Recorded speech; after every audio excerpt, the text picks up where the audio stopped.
Je disais, ce qui est important à remarquer et à comprendre en tout ça, c'est comment les Romains, ils ont pu imposer leur civilisation et leur mode de vie dans une terre loin de l'Empire romain. On sait que les Romains, quand ils ont décidé de s'installer sur le sol africain, et quand ils ont fait de l'Afrique du Nord une partie de leur empire qu'ils ont appelé l'Afrique romaine ou la proconsulaire, ils ont fait de telle sorte que ce pays, que cette province soit identique au point de vue mode de vie, au point de vue civilisationnel que le reste de l'Empire.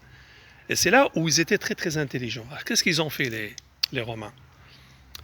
Ils viennent tout juste de sortir d'une guerre et d'un conflit qui a duré très très longtemps contre les Carthaginois.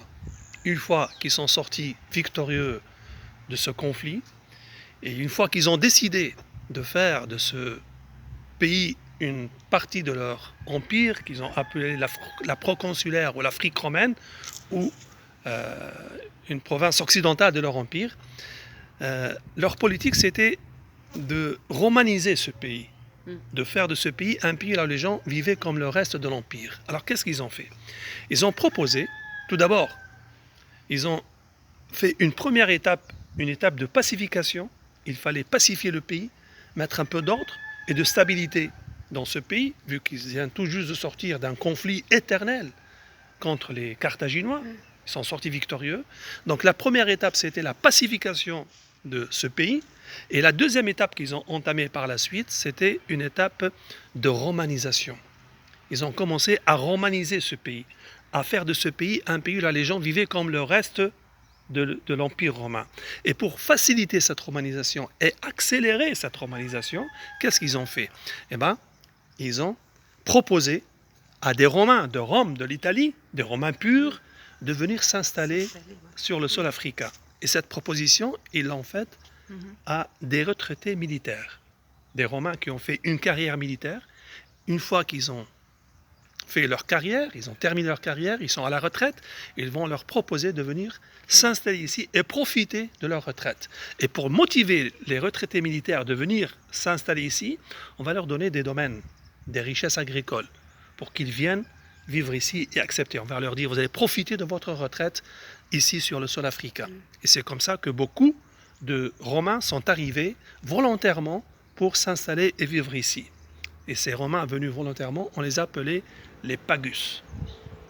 Et ces communautés romaines appelées Pagus, on va les placer à côté des localités et des villes habitées par les autochtones, par les Africains, par les Puniques. Alors, et ces Romains, ils vont s'introduire petit à petit dans la société africaine. Et le but, c'était de faire apprendre aux Africains la façon de vivre comme les Romains, le mode de vie romain, et de construire leurs maisons et leurs villes comme les Romains. Et là, les Romains, plus intelligents encore, pour motiver et encourager les Africains à accepter leur romanisation et leur culture, en fait, on va faire une classification de villes. Et toute ville là où les habitants vont accepter d'être romanisés et de vivre à la romaine, leur ville va se classer au rang de colonie. Et une ville qui se classe au rang d'une colonie est une ville là où ces habitants pouvaient bénéficier des mêmes droits que les Romains purs, même s'ils étaient africains. Ils ne sont pas de souche africaine, la romaine, ils étaient des Africains, mais parce qu'ils ont accepté facilement de vivre à la romaine, donc leur ville va s'élever au rang de colonie, donc ils ont les mêmes droits que les Romains de Rome, de l'Italie. À tel point que les Africains, pour montrer aux Romains qu'ils sont devenus comme eux, qu'ils ont accepté à cœur ouvert cette civilisation romaine, ils vont commencer non seulement à construire leurs maisons et leurs villes comme les Romains, avec des styles romains, mais de changer leurs noms. Ils prenaient des noms latins pour montrer qu'on est comme vous, même si on est africain, mais on est des Romains puisqu'on a même changé les prénoms.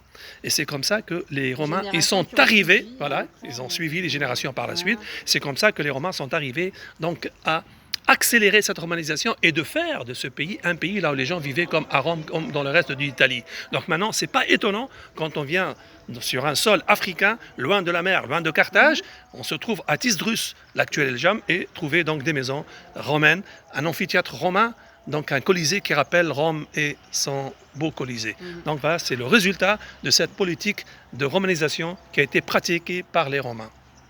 Merci.